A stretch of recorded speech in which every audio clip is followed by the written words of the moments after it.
नमस्कार, आदाब, सत श्री अकाल। आप देख रहे हैं son of Bengal. Son of Bengal, जहां हर खबर आप तक सबसे पहले। रानीगंज के सियारसोल राजबाड़ी मैदान में आज से रानीगंज पुस्तक मेले की शुरुआत हुई है। मेला 22 जनवरी तक चलेगा। आज उसका उद्घाटन किया गया। इस मौके पर यहां रानीगंज के विधायक तापस बैनर्जी, पश्चिम बर्धमान जिला शासक एस पुन्नबलम, काजी नजरुल विश्वविद्यालय के वाइस चांसलर डॉक्टर उदय बैनर्जी, जिला ग्रंथगार कमेटी के SI सुशोभन कुनार, आसनसोल नगर निगम के चेयरमैन अमरनाथ चैटर्जी, आसनसोल रामकृष्ण मिशन के सचिव स्वामी सोमात्मानंद जी महाराज सहित अन्य विशिष्ट लोग उपस्थित थे। दीप प्रज्वलित कर पुस्तक मेले का उद्घाटन किया गया। इस मौके पर यहां एक किताब का भी विमोचन किया गया। पुस्तक मेले में काजी नजरुल विश्वविद्यालय द्वारा भी एक स्टॉल लगाया गया है। स्टॉल का फीता काट कर उद्घाटन किया गया। इस मौके पर सभी विशिष्ट व्यक्तियों ने पुस्तक मेले को लेकर अपनी बातें रखी और कहा कि इस तरह के पुस्तक मेलों का आयोजन बहुत जरूरी है। आज जबकि पुस्तक पढ़ने की रिवायत खत्म होने के कगार पर है, ऐसे में इस तरह के पुस्तक मेले के आयोजन से खासकर नई पीढ़ी में एक बार फिर किताबों को लेकर रुचि बढ़ेगी। रानीगंज बाई मेला कमिटी के हमार प्रोग्राम आसार সময়টা শেষ মুহূর্তে বারবার চেঞ্জ হতে থাকলো। তার সত্ত্বেও এই প্রোগ্রামটা অ্যাকোমোডেট করে আমি যে রকম চাইছিলাম একটু আগে ওই রকম করার জন্য প্রথমে মাননীয় বিধায়ক এবং বাই মেলা কমিটিকে আন্তরিক ধন্যবাদ। আর সেকেন্ড হচ্ছে এখানে অনেক বাচ্চারা আছেন, ছাত্রছাত্রীরা আছেন, টিচাররাও আছেন, এসেও এখানে উপস্থিত আছেন অনুষ্ঠানে। আমি এটাই অনুরোধ করব, আমাদের যে বই পড়ার অভ্যাসটা ধরে রাখতে হবে। বই পড়ার অভ্যাস এখন আমরা সবাই জানি, মোবাইল, ইন্টারনেট, টিভি এই যুগে বই পড়ার অভ্যাসটা ধীরে ধীরে কম হচ্ছে। কিন্তু যেরকম আমাদের শরীরকে ভালো রাখতে গেলে, এটা আমি সব জায়গায় বলি, শরীরকে ভালো রাখতে গেলে কোনো কাজ করতে হবে, না হলে এক্সারসাইজ করতে হবে, তাহলে শরীর ভালো থাকবে।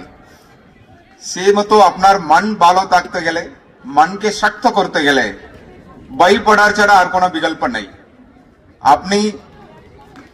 আপনি ওয়ার্ল্ডে, আমাদের কান্ট্রিতে, আমাদের ওয়ার্ল্ডে যতই বড় লিডাররা আছেন, যারা যারা বড় হয়েছেন তাদের ফিল্ডে, স্পোর্টস থাকুক, পলিটিক্স থাকুক, কেউ সায়েন্টিস্ট থাকুক, যে কোনো ফিল্ডে বড় হয়েছে, ওদের একটা অভ্যাস থাকবে, হয়তো বই পড়ে অথবা বই লিখে, এটা অবশ্যই থাকবে।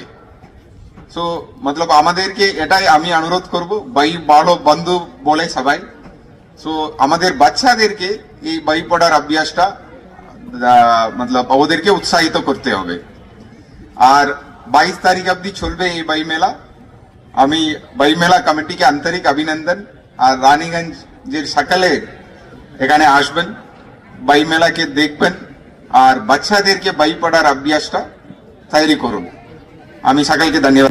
শিক্ষক শিক্ষিকা এবং শিক্ষাকর্মী বন্ধুগণ যারা বেলা 12টা থেকে এসে প্রায় 1.5 কিলোমিটার পদযাত্রা করে বইয়ের জন্য শুধু হেঁটেছে, আজকে এখানে তারা এসে পৌঁছেছে। আর আমাদের ধন্যবাদ দিই যেসব যারা গ্রন্থাগার দপ্তর আছে আর কি, যারা পাবলিশার যাদের বলি, গতবার 42টি জায়গায় 48টা প্রকাশক সংস্থা এখানে এসছেন। এটা প্রত্যেক বছরই আমরা দেখছি একটা দুটো করে বেড়েই যাচ্ছে। এটা খুব ভালো লক্ষণ এবং এর মধ্যেই প্রচুর বই মানুষ পড়েন। আমি উপাচার্য স্যারকে একটা সংখ্যা দিই, একটা তথ্য দিই। গত বছর একজন স্যার 42,000 স্যার গত বছর একজন 42,000 টাকার বই কিনেছে। আমাদের আশ্চর্য হয়ে গেলাম আমরা, ভদ্র সিয়ারসোলের বাসিন্দা। তাই বললাম আমার বিলটা দেখান, সমস্ত বিলও দেখানো।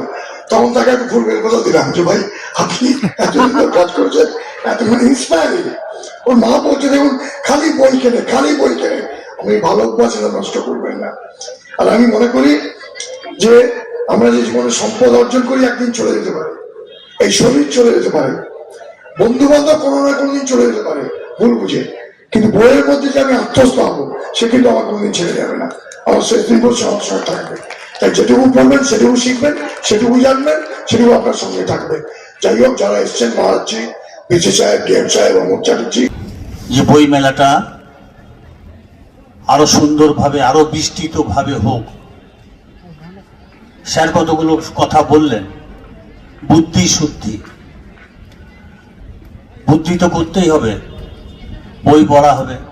তো লোকে ভাবছে যে স্কুলের পঠনরত বই পড়লেই হয়তো আমরা শিক্ষিত হয়ে যাব, সেখানে কিন্তু চাকরি পাওয়া যাবে। বিভিন্ন জায়গা শুদ্ধিকরণের জন্য বিভিন্ন রকমভাবে যন্ত্রপাতি বেরিয়ে গেছে, কিন্তু হৃদয়ের যন্ত্র বের করার জন্য ওই দীক্ষাটা প্রয়োজন, বুদ্ধি, ওই শুদ্ধিটা দরকার। শুদ্ধি করতে গেলে মানুষের পবিত্রতা দরকার। পবিত্রতা দরকারের জন্য মহারাজজিদের মতন লোকের সংস্পর্শে যেতে হবে, মন্দির মসজিদে যেতে হবে, সেখানে গেলে হবে। এই বইমেলার মাঠটা ফাঁকা থাকবে না, বইমেলার মাঠটা ভরে যাবে। এখানে এই রানীগঞ্জ শিল্পাঞ্চল আসানসোল সাব ডিভিশনের সব থেকে পুরনো শিল্পাঞ্চল। এই শহরে কাজী নজরুল ইসলাম, শৈলজানন্দ মুখোপাধ্যায় এক স্কুলে পড়াশোনা করা, এক স্কুলে চলাফেরা করা, এই পলাশ বনের জঙ্গলে ঘোরা, এই রাজবাড়ির মাঠে তারা এখান থেকে আসানসোলের এসডিও অফিসে পালিয়ে যাওয়া, সৈন্যতে যোগদান দেওয়া, এই সমস্ত গল্প একটা ইতিহাসের আলোচনা করতে হবে। এই সমস্ত আলোচনা করতে হবে। কেন আলোচনা করা দরকার? আজকের প্রজন্মে যারা এসছেন স্কুল থেকে, ছেলেমেয়েরা, তাদের জানাতে হবে যে এই পবিত্র মাটিটা এরা আজকে পবিত্র করে দিয়ে গেছে। এখানকার চলাফেরার মধ্যেখান দিয়ে, এখানে ঘোরার মধ্যেখান দিয়ে, এখানে স্কুলে পড়ার মধ্যেখান দিয়ে আজকে পৃথিবী বিখ্যাত মানুষ কাজী নজরুল ইসলাম মহাশয়, যার নামে বিভিন্ন জায়গায় বিভিন্ন রকম ভাবে চর্চিত হচ্ছে। একটা জিনিস খুব রোমাঞ্চ হচ্ছে যে এই সিয়ারসোল রাজবাড়ির এই প্রাঙ্গণটায় হয়তো বাল্যাবস্থায় কাজী নজরুল ইসলাম কিছুদিন ঘুরে বেরিয়েছেন। কাজী নজরুল পড়াশোনা করেছেন এবং নবারুণ ঘটকের এক ইন্সপায়ার এক্সিস্টেন্স ছিলেন, যার জন্য তিনি স্কুল থেকে পলায়ন করে সেনাবাহিনীতে জয়েন করেন ভারত মাতার দুঃখ দূর করার জন্য। এই অপূর্ব পরিস্থিতি এই জায়গাটায় ঘটেছিল। এটা এক ধরনের তীর্থস্থান বলা যেতে পারে।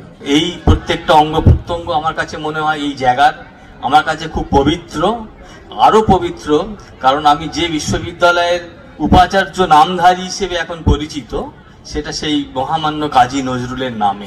একটা মহতী প্রাঙ্গণে এখানে গ্রন্থ মেলার উদ্বোধন হয়েছে। গ্রন্থ কি করে না, গ্রন্থিকে দূর করে। আমাদের অনেক রকমের গ্রন্থি আছে, বাধা বিপত্তি, আমাদের ভেতরে বক্র স্বভাব, এই প্রত্যেকটা জিনিসকে সরলীকৃত করে গ্রন্থ। সে গ্রন্থিকে দূর করে। আর তার মেলা হয়েছে, এখানে কত রকমের বই বিক্রি হবে, কে ঋদ্ধ হবে এবং সমৃদ্ধ হবে এই প্রাঙ্গণে ঘুরে এবং কিছু কিছু বইয়ের সাহচর্যে এসে। হচ্ছে সৎসঙ্গ। মানুষ যে সঙ্গে, মানুষের মন সেই রকম হয়ে যায়। কারণ অনেকটা মানুষের মনটা তরল পদার্থের মতো, যে পাত্রে রাখে সেই পাত্রের আকার নেয়। এই প্রাঙ্গণে যে সমস্ত বই আছে, অনেক মহতী বই আছে, অনেক জীবনচরিত আছে, অনেক মহামানবের কাহিনী আছে। যদি কোনো ব্যক্তি কিছুক্ষণ ধরে সেই বইগুলো সহচর্যে থাকে, সেই মহামানবের সত্তা তাহার সত্তায় প্রবেশ করবে, করে সেই সাধারণ মানুষটি ক্ষুদ্রত্ব থেকে মহত্বে পর্যবেক্ষণ। মেলার আয়োজন প্রচেষ্টা খুবই খুবই আহ্লাদের। सन ऑफ बंगाल के माध्यम से हर खबर आप तक सबसे पहले पहुंचाई जाती है। सन ऑफ बंगाल जहां यूट्यूब, फेसबुक और वेबसाइट हर जगह पे है। हमारे यूट्यूब पे आप देखिए सन ऑफ बंगाल की खबरें। इसके अलावा सब्सक्राइब कीजिए, फेसबुक पे जाइए, फेसबुक पेज को फॉलो कीजिए। इसके अलावा हमारे वेबसाइट पर भी जाकर आप देख सकते हैं हर तरह की खबरें सबसे पहले। जी हाँ, हमारा वेबसाइट है www.sonofbengal.in। धन्यवाद।